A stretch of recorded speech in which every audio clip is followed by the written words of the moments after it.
Down, super cool intro song. Woo! Welcome everybody to This Is Definitely Not a Podcast, episode 1. Bear with us. This is my first time hosting a podcast, and this is Evil Monstar's first time on a podcast. Cheers to you, brother. Getting a little feedback. So give us a second.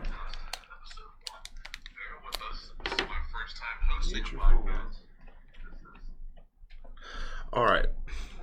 So first of all, our intros, our sponsors are 360 Real Talk Studios, Hoodie Goodies, obviously. This Is Not Art, and Noise Ninjas, which you can follow all of those on Facebook. So go ahead and do that. Like this page, the page that this is on right now, because that's the thing to do. And yep, intro song. Evil Monstar, dude, what's up? What's going on, man? How you doing, bud? I'm doing good, bud. It's good to see you. We've been talking about this for a while now. A long time. I think pretty much since the first time that we hung out and had a conversation, I was like, we should record this and force people to watch it. Why not?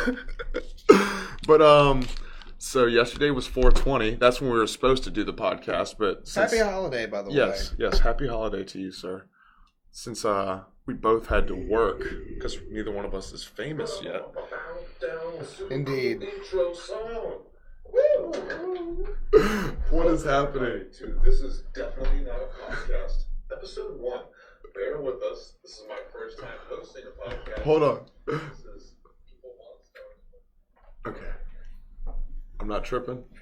All right, I think we got it. All right, so we were supposed to do the podcast yesterday, but we both had to work because neither one of us is famous. So you were plumbing, right? Indeed. Did you have to clean any like dirty toilets or anything like that? No, luckily I was just laying pipe. I feel like that was a joke that you just made, but you know, we'll let that slide.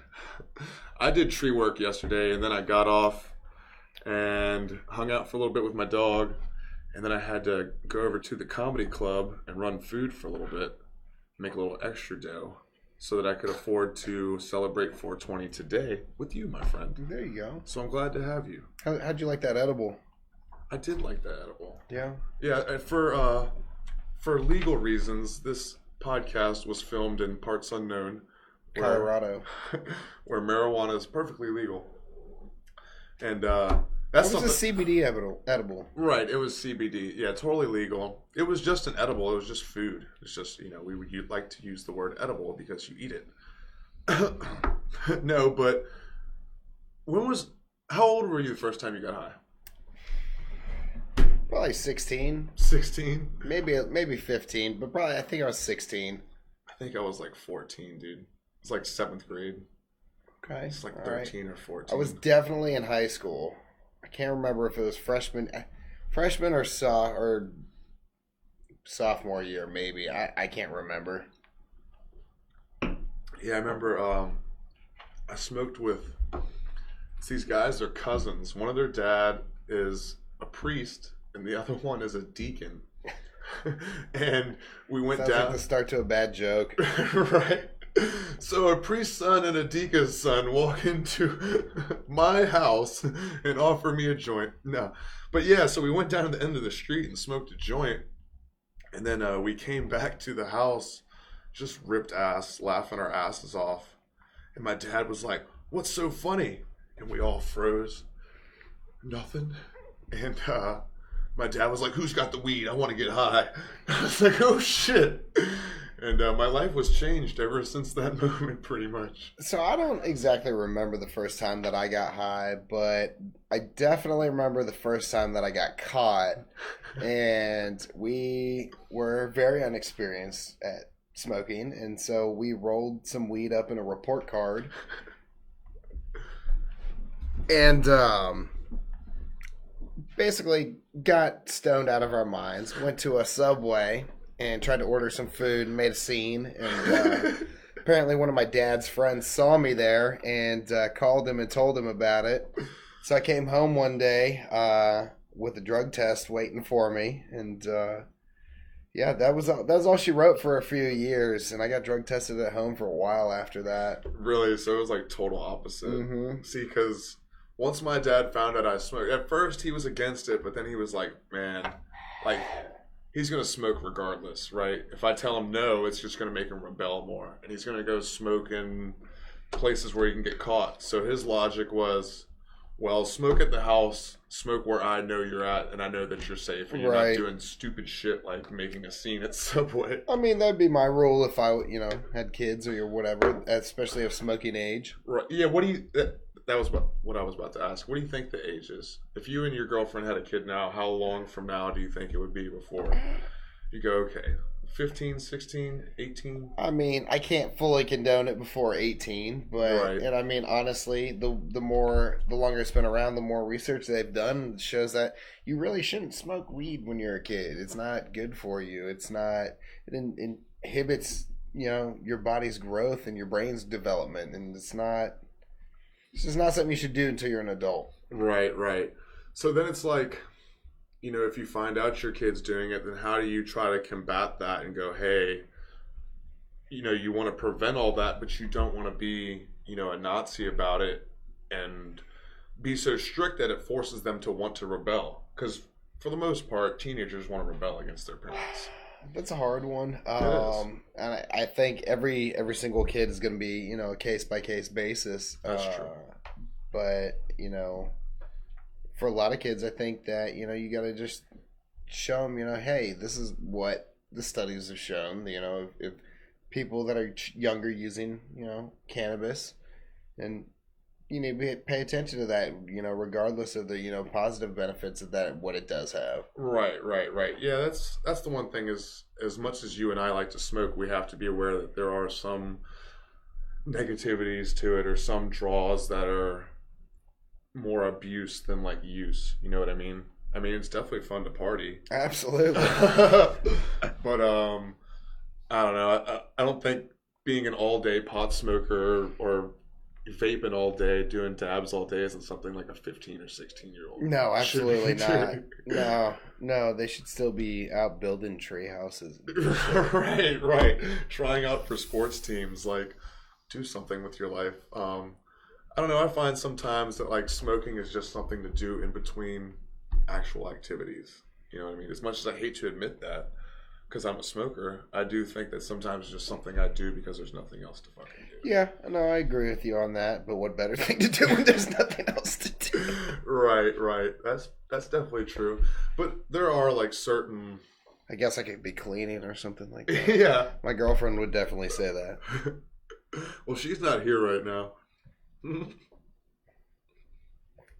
So you started smoking when you were like 16. Right, but then I didn't for a long time after that. So when did you start again? Well, I think I was 18 when I started smoking again. And I went over to a buddy of mine's house, and we were smoking hookah. And he kept being like, here, man, smoke some more of this. I was like, yeah, dude, I kind of feel high. He just starts laughing. He's like, I put hash in the hookah. So it went from weed to piss test to not smoking the hash secretly in the hookah. Yeah, and I got stupid high that night. Missed school the next day.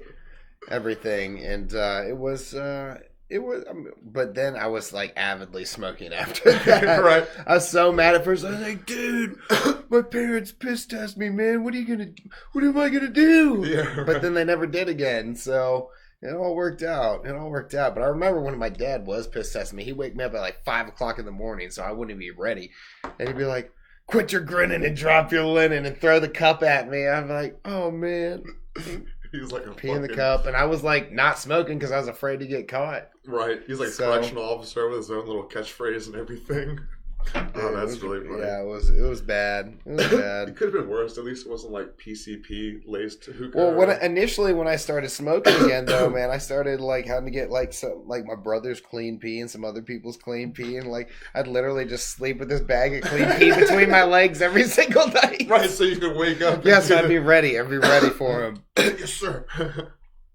Yeah, I'm glad I never really had to deal with that. There was a couple times where my dad was like, "You need to blah blah blah," but it never really lasted that long.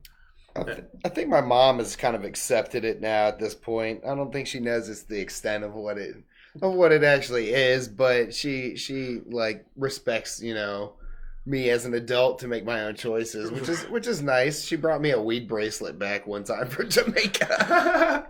So she knows. She's not like completely naive. No, she's not dumb. She might not be a fan of it, but she's like, well, at least he's not doing No, heroin. she used to smoke when she was a teenager, and then she started going to church and stuff when she became an adult. And I mean, you can't. she's not about it. Her biggest thing is the legality thing, and I think that's my dad's thing as well. She doesn't really drink or do anything at all, but he definitely drinks, here and there, and I think it's mostly the legal thing. He's works for the government, and that makes sense. That makes sense. No, I have friends, parents who are like that too. Like they're kind of aware of it, but they try to turn a blind eye to it because of the job that they have, the security clearance that they have and stuff. So that makes sense. And we do live in that kind of area, so close to the Pentagon and DC and Richmond, that there's all kinds of people around here that work for the government in some sort of form or fashion. But no, it could have been worse. At least he didn't give you like a DMT bong or something. I've always thought about that. Like, what if somebody handed me I'd enjoy the trip. I'd take the ride, but to somebody who doesn't know what or just not expecting DMT. Yeah. No, that's not something you should do to anybody. No. I mean, even Charles Manson said, that's one of the worst things. This is probably like the worst thing you could do somebody was give them a psychedelic drug without them knowing their it. knowledge. Yeah. And if Charles Manson says something is bad, then I guess we should listen. Right? Oh my God. So you've done psychedelics before, haven't you? Indeed. Yeah. What's your go-to? What's your favorite? Well, it used to be mushrooms. And I started using mushrooms because I wasn't allowed to smoke weed anymore, and I knew mushrooms weren't going to show up on any of my dad's drug tests, and so I just started using mushrooms, and I dove in head first, and I was doing shrooms like 2-3 times a week. For many months. Nice. No, well, yeah, I guess you could say that. Some fun experiences. A lot of times by yourself too. Many times by myself. Then with friends, and then I'd be like, call some friends and eat a bunch of mushrooms, and they'd like pick me up like, "Oh, you're tripping again?" I'd be like, "Yeah, man." They're like, "Well, we can only chill for like 30 minutes, so good luck." Yeah, right. We can't babysit you. Yeah, so right. That kind of stopped quick, and then I had a really intense mushroom trip at a friend's house where I had multiple out-of-body experiences, and in my mind talked to what I thought was God, I guess, at the time, or something, some spiritual entity much larger than myself. Some force. They basically told me that I was abusing the substances that I was using, and I needed to fucking cool my jets, and so I did, and I've been kind of too afraid to do mushrooms ever since. That's really interesting. I've never heard anybody. I've heard people tell it like experiences on DMT, ayahuasca, mushrooms, where they meet some sort of entity or have some sort of experience where they learn something about themselves, whether it's I need to quit drinking or, I need to chill out with my anger issues or whatever the problem may be. But I've never heard of somebody having a psychedelic experience and then the being, entity, God, whatever you want to call it. Right. Actually say, hey man, you need to cool it on this a little bit. Like, it's a tool to use and you're abusing it to like party or escape. And that's kind of how I've ever since that point have always viewed psychedelics, is that it's not here just to like party and have a good time, and I've never used them in that kind of way. And when I tried to, it was always not so good experience. Right, that's the same. There's I can't remember who said it, but hey Jamie, can we pull that up? But there's a guy. He said basically like, if it's like a telephone, you get the call, you receive the message, you hang the phone up. You don't just keep the phone to your ear the whole time. Right. So it's a tool for you to use. Same, if you build in a house, you use your drill to drill your hole. You don't keep using that drill to hammer nails in and do everything else. It's you use that drill and you put it up when it's done. And it's people abuse psychedelics way too often, in my opinion. It can definitely be a good escape. And definitely, I think, a good thing for everyone within reason to do. And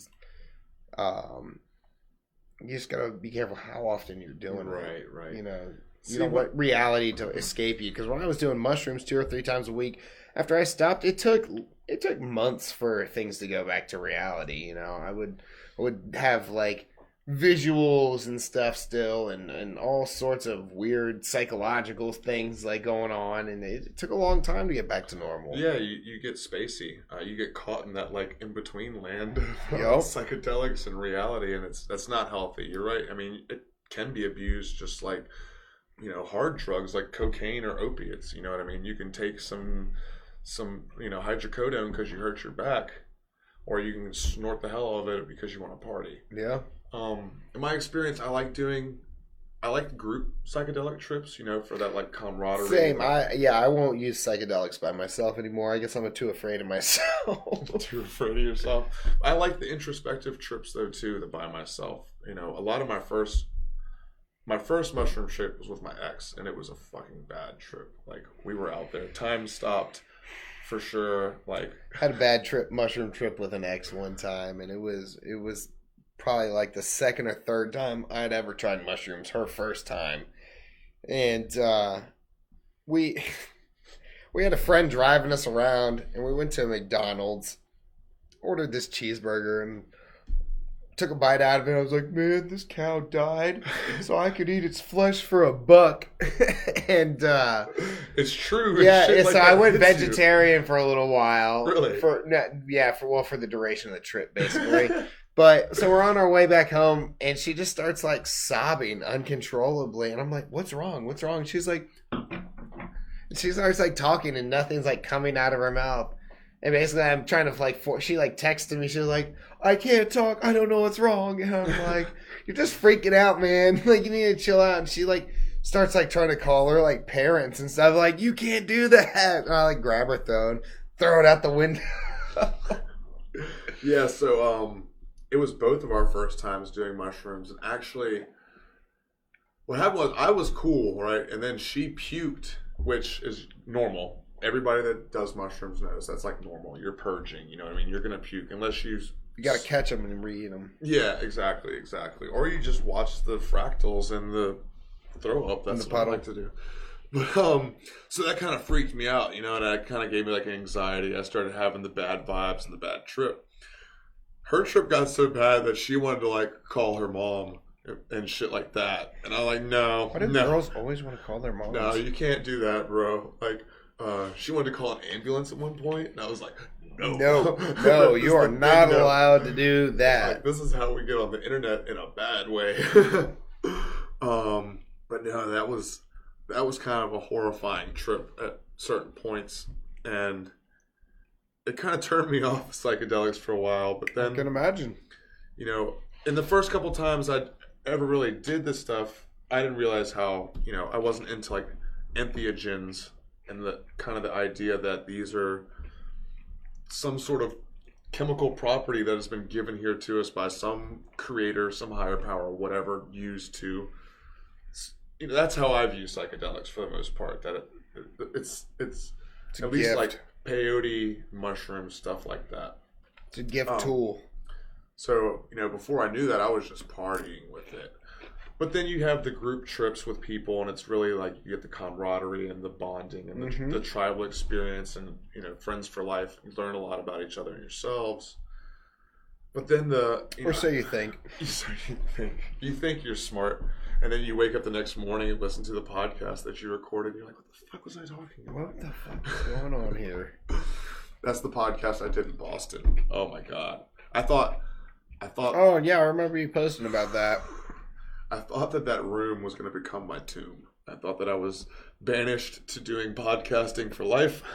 Well, joke's on you. This actually has DMT in it.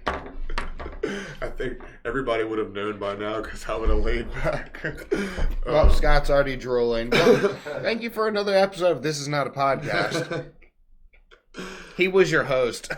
But no, that was not Scott Wharton. You know, for like years when the times I did psychedelics, it was with friends, and then finally I had a large amount of mushrooms, and I was eating them like, I would eat an eighth every other night for 2 weeks straight. So what is that? That's like 7 or 8 days every other night. And I would lay in my room in darkness and listen to like Richard Pryor radio or Daniel Tosh radio or something like that on Pandora. And I've never listened to stand up while I was tripping, but it's an interesting concept. Yeah. I would definitely enjoy trying. And the Richard Pryor one would play a lot of Robin Williams. So it'd be like him like that, and I'm fucking bonked out on mushrooms, laying in my bed in the dark, looking up at some Chris Dyer tapestry. I love Chris Dyer. I love Chris Dyer too. I had that tapestry for years, right? And then the which one? So it's peeling bodies? No, not the one that you have. It's the two faces, and one's like saying yes, yes, yes. The one's saying no, no, no. It was like an owl. And they're blasting off. I've seen that one too. Very clearly blasting off. My uncle got it for me at some head shop, and I didn't, I didn't think. I mean, I thought it was trippy and awesome. And then the first time that I smoked DMT, we used that tapestry to cover the window in the living room, right? And when I opened my eyes during like the experience, that tapestry came the fuck alive. Like there's an eye on it, and there wasn't an eye. Like it just peeled out of nowhere. An eye opened and it scanned the room and like looked at everybody and then just closed and disappeared back into the shit. And I was like, what the fuck, dude? This is real. Like this is something else. The DMT elves were like, they're doing it. Yeah. It was like Sauron or whatever from the Lord of the Rings. Sauron. Yeah, dude. That's what it reminds me of. That's the black hole. We've talked before, obviously. This isn't our first conversation. You've done DMT before. Do you have any like profound experiences that stand out to you that you remember? Honestly, the times that I used it, I was significantly younger, and I'm pretty sure I fucked it up. I mean, I definitely got fucked up, and I kind of felt like I blacked out on one of them, but like I never full on had a blast off. Right.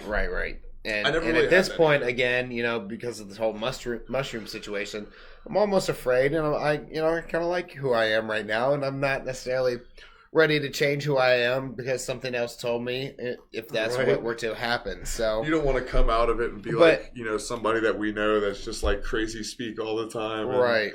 One of those guys that's just like speaks in riddles and fucking. And I'm not saying that I wouldn't again, but now is not the right time. Right now is not the right time, nor do I have the right place. And that's true. I think setting is definitely that's important and key. I think for people like us, that's definitely something we need to go, okay, we're getting the Goonies together, and we're all going to get this nice Airbnb cabin out in Shenandoah, and we're all going to go out there this weekend, and when we smoke it, you smoke it, and we'll all be here, right? You know what I mean? Kind of that experience. It needs to be somewhere. You need to be unplugged for X amount of days before you do it. No phone, no TV. I agree. There's... when the shamans do the ayahuasca rituals, there's a lot of food and alcohol, shit like that they don't have them consume for X amount of days before the trip, because the chemicals that's in that stuff affects your brain and then affects your experience. Same as with, like I'm saying, unplugged from TV and your phone and stuff. All of those visuals that you take in with those couple days are going to kind of plug into your trip a little bit. Right. You might create your own realities somewhat, if that makes sense. No, definitely makes sense. But yeah, so that's like, interdimensional travel. I traveled a lot last year, and I knew that interdimensionally or just nationally. A little bit of both. I went to Boston and traveled interdimensionally. I went to Kentucky and traveled interdimensionally, man. When I went to Bowling Green, Kentucky, I have such a strong connection with that town, and I think it's because of all the mushrooms that I gobbled up. It's quite a possibility. There's a lot of good people there, though, man. There's just something about the vibe and the culture and the way that people treat you. And maybe that's just being out of town and going, I'm a comedian, and being fucked up and people wanting to show you that my town's cool. You know, if you and Right. if we were all downtown after this at Cap Ale or Brock's or whatever, I'm gonna slide this over. that's fine. And somebody came in and was like, you know, I'm from out of town or whatever, we'd be kind of wanting to show them a good time. You know, I want to show you that Fredericksburg's fun, even though all of us definitely have moments that were like, and we also know that Fredericksburg's not fun. Exactly. There's definitely moments of that. So, you know, that could be part of it too. Why I love Bowling Green so much, but that's my travels. I know that you, with your girlfriend, you guys go to a lot of music festivals and stuff. Well, we try to. Last year we went to Buku Music and Arts Festival in New Orleans, and then Lost Lands Festival in Ohio. Buku in New Orleans sounds like a lot of fun. It was a lot of fun from what I remember. It's festival season, so summer. It was actually, what was it, March? Yeah, it was late March. I see a head It was nod. like late March, yeah. So not long after Mardi Gras. Right. It was a couple weeks after Mardi Gras, I believe. And it was a great time, man. We randomly ran into a dude that I know from here at home that I hadn't seen in like 8 years. That's really cool. He bought a school bus and converted it into a hippie living area and drove away one day and never saw him again. And wow. I ran into him. He was owning a liquor store and some bars down there. So Nice. he showed us a good time around town, introduced us some locals and some local spots, and it was a really good time. And then we got, well, I got really fucked up while we were there, man. So I need to go back and do it a little less fucked up. But Actually experience it. Yeah. The You whole like to town and do- everything. I walked through the whole town. I just don't remember most of it. Right. What's that meme? It's like I love listening to music at the drugs festival. Yeah, You're kind of having right. that experience, right? Yeah, well, kind of. I mean, see, in New Orleans, they don't have, their liquor laws are so different. Right. You know, first off, the bars never close. Their windows are all closed, so you can't even see what time it is outside. And you can also leave with your drinks, and you can buy liquor and drink it in the streets. So I've seen like, you know, I have family that's gone there, but I've seen the people with the, I mean, it's almost as fucking tall as me, like the big thing, and you have the strap for it. Like you walk around town with this strap, with this giant alcoholic drink that can last you all day. Yeah, Just dude. get you slam It's excuse me. It's I wouldn't say that. Maybe a little short of that, but it's definitely another culture down there. As my girlfriend likes to say, they give you enough rope to hang yourself with. You can do all this stuff, but you know, if you act too out of turn, they're definitely gonna get you. Right. I remember you guys telling me that before. That exact expression that, yeah, you can drink in the street and this, that, and the other, but as soon as you start acting a fool and act wild, it's off to the slammer. Yeah, man. You know, pay the fine. Exactly. And I mean, when we went to Ohio for Lost Lands, that was very different because, you know, that town, that's a, you know, town in the bumfuck middle of the Midwest, and nobody gives it, you know, nobody's ever heard of EDM or all this stuff out Right, there, some or the country people town. that do know about it are going to the festival, and you know, but they weren't ready for 30,000 people there, for sure. We got there in the morning, went to a Walmart to get some last minute stuff, and there's just all these locals there, like, oh man, what's going on? It was crazy. Like it was man. a national emergency or Right. something. It was insane. And so it's just funny how drastically different, you know, New Orleans is from here, and then here is from Ohio, and then those two, you know, Right. from each other. Even it's just a whole other thing. They were not not even close to ready for it. Well, it's like I remember back in the day, we used to have, when I was a kid, the liquor stores weren't open on Sundays. You know what I mean? And then when I went further, now they are. And then you go further south to like, you know, weird parts of South Carolina. You go to Myrtle Beach and it's free for all. But then you go a little bit further south, you get close to Georgia, and everybody's a little bit more tight knit. So it's just weird how things work like that. Like, I've been to Georgia too. I didn't particularly like Georgia that much. But I was not there for a long period of time. I was there in the dead middle of summer. So it was hot and humid, and I was not in a good area either. So what part of Georgia were you in? Atlanta. Okay. Okay. And I was in the hood You were for like sure. in the fourth ward, hanging out with Gucci Mane and shit. Exactly. No, it was not a pleasant experience. Yeah. So when I was in Georgia, we were in Augusta, and we were not in like the Masters Augusta PGA Tour part of town. We were over in the other half of town where like the garbage men throw up gang signs when they ride by, and we were living in a apartment complex that had a similar vibe. We were actually tripping one night, and a fucking murder investigation was going on at like the apartment next door. I don't believe that. So that's the type of other than that, I enjoyed it because I was there during the winter, and it was like 60-something degrees the whole time. So I got to avoid the Virginia winter, because we have a lot of moisture around here from the Chesapeake Bay. So in summertime, it's super humid and nasty, and in wintertime, it's just got that moist chill to the air. Yep. Get y'all wet and cold. Yeah, so I didn't mind being in Georgia that much. You said something about that guy converting that bus into something to travel in. That's something I want to do so bad. I want like an RV or a bus and something to go. Yeah, man, he bought that bus for like $2,000. Really? $2,000. That's amazing. That's amazing. I wonder how much it cost him to like refurbish it and stuff, but a lot less than it would cost to go buy a brand new RV. If you do it yourself. Yeah, right. That's very true. You get a lot of furniture at Goodwill. All you got to do is really, how much is it going to cost you to tear the seats out? Nothing. Minus the tools to like do it. But I got tools. I'll help you do it. Are we doing this? Yeah, let's do it. Okay. All right. And then you can, mobile podcast. That is something that we were talking about recently. It's something that I was talking about with when I was with Treesus and Spenny. Yes, I remember Treesus. Yeah, that's something we were supposed to do too, but just the way everything was working out, I had to come home. And honestly, me being with them was kind of holding the situation back because they're traveling freelance, independent crew looking for work from different companies to be subcontracted. And it's like the more people that you have trying to get paid, the harder it is to find work for that. So, that's still something that I want to do on my own, and that's something that they're still doing. So it's definitely possible. You know what I mean? It's definitely possible.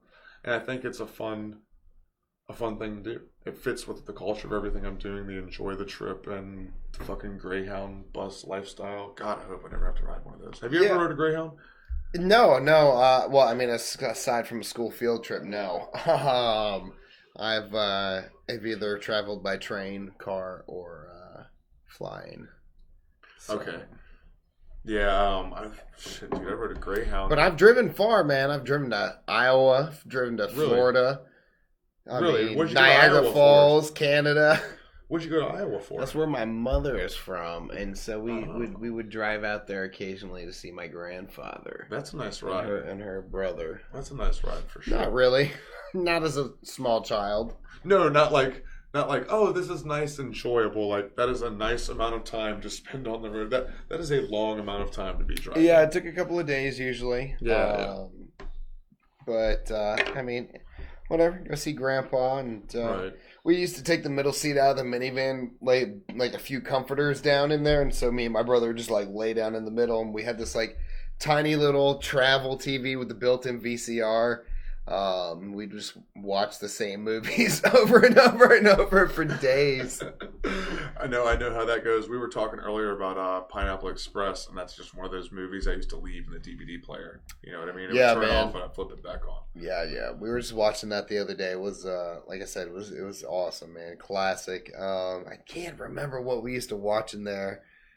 Some weird off-brand movies that never even probably made it to theater. Right. Straight to VHS. You had like the 10 horror movies fucking on one DVD pack or whatever that you got at Food Lion. There was like something like Petey the Sparrow or something like that. I definitely remember watching Pete's Dragon, the old school one, a bunch of times. Oh my god. So you go to a lot of music festivals. I know you're a DJ and that you're making your own music right now. That's something you're in the process of doing. What's what's your like go-to when you want to listen to music? I mean, I guess it depends on your mood. But what's your favorite genre? You know, what do you go for? That's a really hard one for me because, like you said, it depends on what mood I'm in. You know, sometimes I like, you know, chill instrumental music, which could mean, you know, anything from like softer rock instrumental to even like more kind of on the classical side.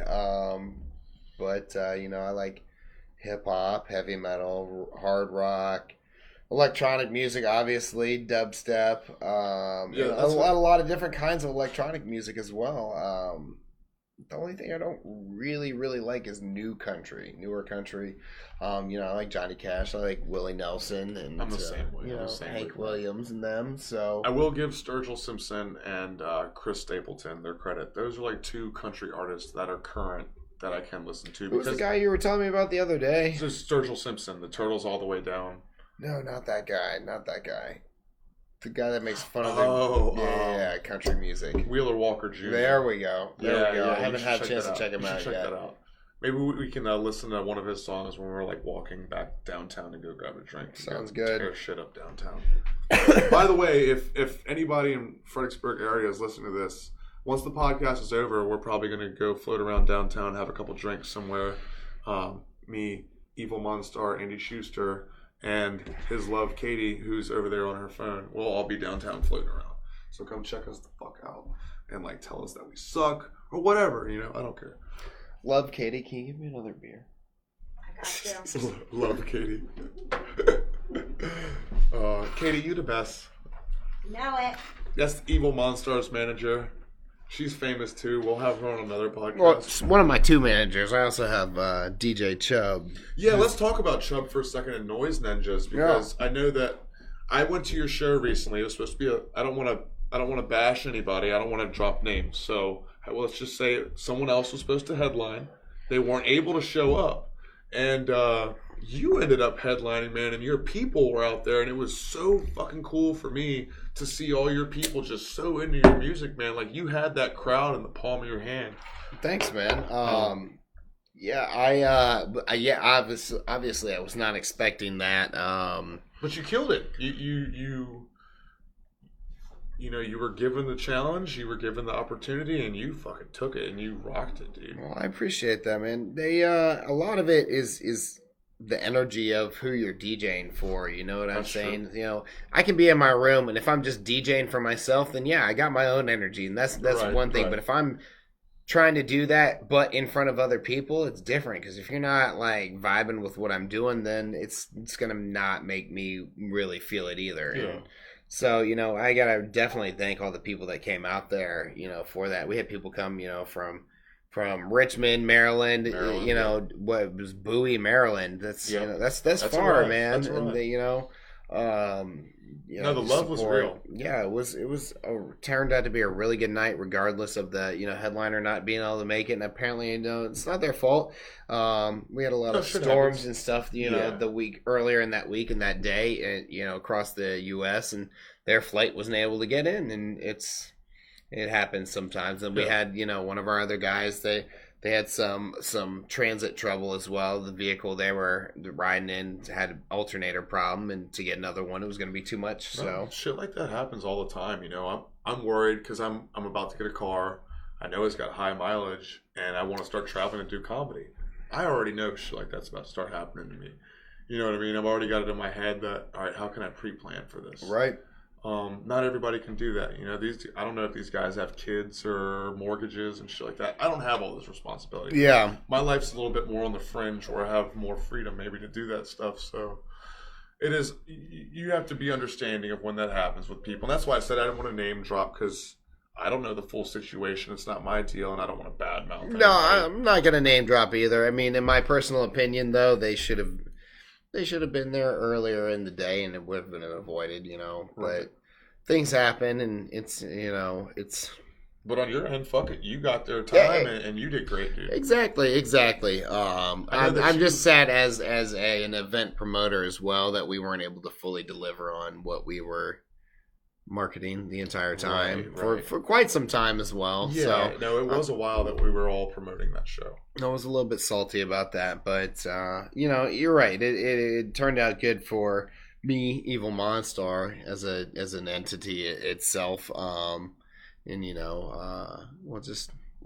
chalk it up to that, and I'm still happy with the way it turned out. Regardless, especially being the first show back, in this kind of area.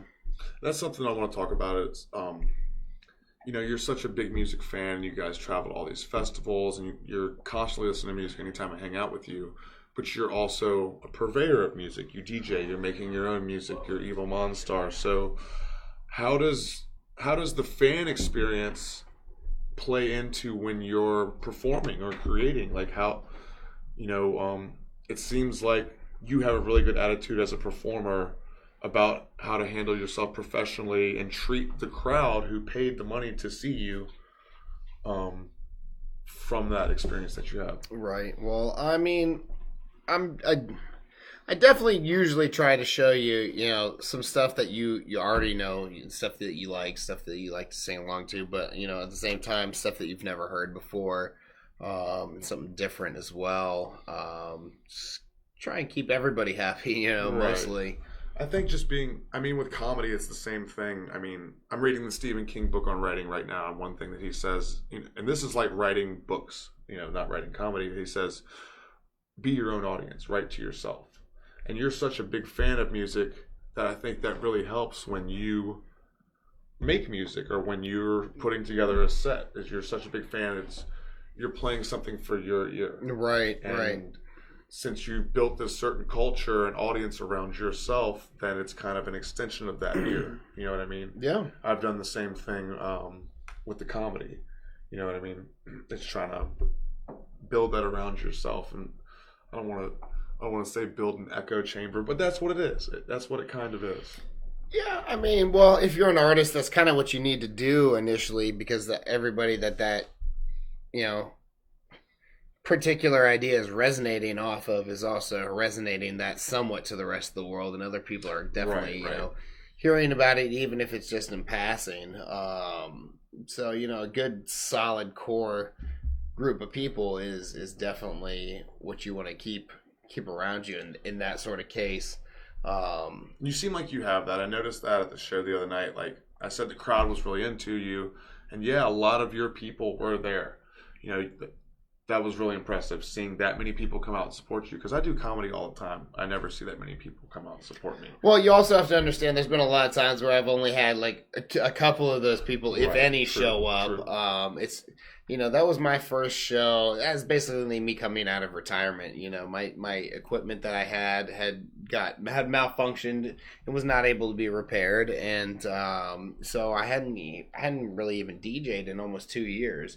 So that was my getting back into it show. No pun intended. It's Easter, but that was kind of like your resurrection. Is that what you're trying to say? You could like say resurrecting Evil Monstar a little I bit. suppose. So what's up with that? I think that's kind of the last conversation we'll have. Is what's going on with Evil Monstar and Noise Ninjas Chubb? Let's talk about those things. Well, the music scene and the DMV. I got you. Well, I mean, we got some other shows coming up. We're talking about trying to do an all-girl show, all-female DJ, I should put that. Over the years of doing this and traveling and doing shows, and we've met, quite a lot of different, female DJs that have a lot of talent that we'd like to put on. I think that's a good idea. And so we would like to try and do something like that around here, and then, occasional other shows here and there. I think we'd like to branch out to DC, Maryland, and Richmond again, like we were doing before. Just try and get a little bit more push with our promotion first before we go do that. Because right now it's only like a good 5 of us, I'd say, that are really, every time something right, we share it. It's like us and Eric, Tony B, and Tony Chubb. Right. But I mean, if we book artists in those local areas, you know what I'm saying? Those guys can, if we say, hey, you can get paid off, selling your tickets, or, if you promote, we'll pay you this much, for sure, in addition to you playing.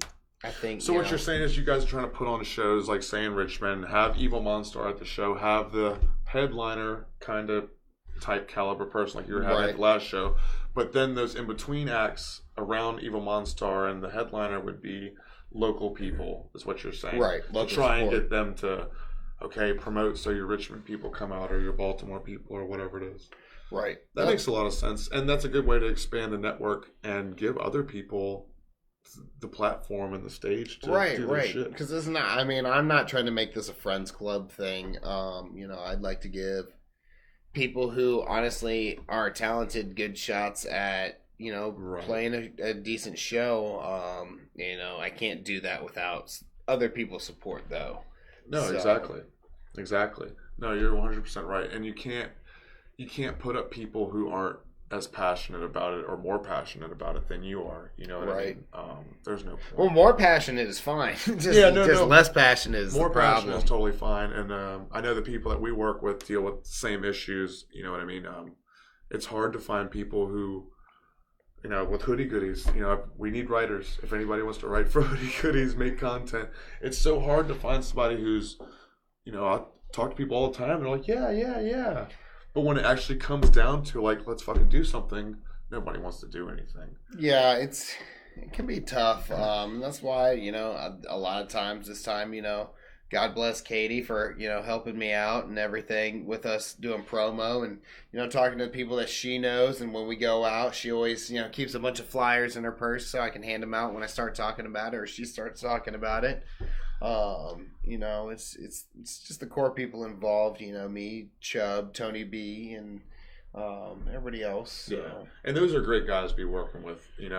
They've been, especially Tony. Tony's been in the game for a while now. He's got a good name for himself. He's done big things in LA. He's an awesome dude too. He's a great guy. That's the biggest thing. So it's not someone you have to worry about giving you a bad piece of intel or advice. Right. That's going to set you back. Right. And then Chubb, man, it seems like he's really trying to push you recently. With so that's what I was saying earlier. He's kind of taken on being my new manager as far as Evil Monstar himself, as what it were. I mean, to me, at that point, what I would like Evil Monstar to be is a team effort. I can't do it all myself. I can't do all the production stuff that I would like to incorporate with it all, and everything by myself. So, but this is the kind of the first step into rebranding and making Evil Monstar kind of more of what I always wanted it to be. So I think we can make that happen, dude. I mean, I want to help you. Right? As much Yeah, as I can. man, absolutely. And I feel like I have a good, solid support system in the area, and for the most part, Facebook for what it's worth, but Facebook can be frustrating sometimes. I'm currently on a ban. And it sucks because that's kind of my livelihood too. What happens when you tell people to steal from businesses? I know I shouldn't encourage crime. Don't do crime. Quit smoking weed, everybody. You should not smoke weed. No, do crimes. We're about to get a ban now. Easy. Never do anything bad. But no, so that's cool, man. I'm glad that Chubb's trying to push you, and you already have that really good support group with your own group. Your Goonies, whatever you guys call yourself. Well, that really hasn't been a thing in a long time. The Goonies was the original rave family, and that has since literally the only the members that are still like actively doing things is myself and two other people as part of that group together. Really? You know what I'm saying? Yeah. So we've all, I mean, that's what's left of it, and since forth gained a lot of other friends, and we're definitely a family. We don't go by any kind of name or anything. Okay. Yeah, because that family that I saw, at your show the other night when we all hung out afterwards, that was a big group of people. That's a big support group to have, and there was a lot of love there. You could feel it. You could feel it. And I know that you guys all go to festivals and shit together, and it seems like they just really have your back, dude. And that's important. It is. It is very important. I was really nervous about it, and that's another reason I wasn't like super big into like getting back to DJing, quickly, was because my heart didn't feel like it was in there. I didn't feel like people cared anymore. But to like see everybody back out there and everything, had to change your mind. It definitely changed my mind as far as wanting to continue doing this, not only for myself, but for the people that enjoy it as well. So because it's not really my scene, at least that brand. Well, remember, this is where I met you too, is at a rave. That is where we met. I mean, and that was my first time at one. You know what I mean? So 2 weeks ago, that was my second time at one. So I was. Oh, you haven't been to any in between? No, dude. Oh, boy. So I'm kind of out of place a little bit. Yeah, they were a little compact. They were what's a fancy word that we could say? I don't know what you're going for. It's fine. But I'm going to be honest, Andy and I hung out before this, and we're a little inebriated. Let's not lie to the people. Cheers. Dilly dilly. Cheers. Happy Easter, everybody. Diddly diddly. All right. Before we go, anything else you want to talk about? Anything you want to plug? Any shows coming up? Playing a festival in North Carolina called Lost in the Woods. I got the invite to that the other day. Yeah, check it out. It's gonna be. I think it's only $50. It's a weekend long. There's probably like 50 different DJs playing from dubstep to drum and bass to house to electro to trance to anything that you could want. I'm sure there's going to be people playing guitars around. It's in Jacksonville, North Carolina. Can you guarantee that there will be a hippie playing Wonderwall on a guitar at someone's campsite? Well, if not, if you can guarantee then that, I will play it. Okay.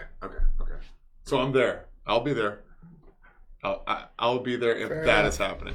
No, but that's cool. They're having all those different brands because the last show that I was at was like a little too heavy for me, in particular. But so that's going to be cool. That's exciting. We'll share that from your page and all my pages tomorrow night when I get off my band. That's it. Lost in the Woods. And Evil check Monstar. out Evil Monstar on Facebook or Evil Monstar Music on Instagram. Okay, Evil Monstar Music on Instagram, and we'll throw that in the description and shit too. For me, the outro, Evil Monstar. You can follow comedian Scott Wharton on Facebook. Enjoy the trip, or no. Enjoy the trip is just a thing that I say. This is not art on Facebook. You can try and join the This Is Not a Facebook group. Good luck. Follow Noise Ninjas for Tony Chubster and Andy. And who else is in Noise Ninjas? There's a couple other DJs too, right? Tony B. Tony B. Also Delicious Digital, Tony B. Yes. Follow DJ Tony B as well. He's also with Hoodie Goodies and everything that we're doing. Very important to the cause. And then last but not least, a big, big thank you to 360 Real Talk for letting us use this beautiful forest that we're in today. You're the man, dude. Took a long time to grow all this weed. This guy he came in here on Sunday. He's been on vacation all week. He grew it over a week. Yeah. All this weed grew in a week.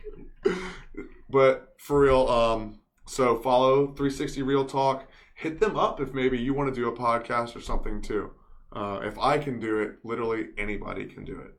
So that's it. That's true. That's it. That's it for us. Wait, do we want to plug the groups? No. Yeah, my group's secret. My group's secret too. But yeah, our groups are secret. If you want in on the group, hit us up. Yeah, DM us. Send nudes to me, not Andy. Yeah, don't send them to me. Don't send them to me. All right, y'all. Peace and love. Cool.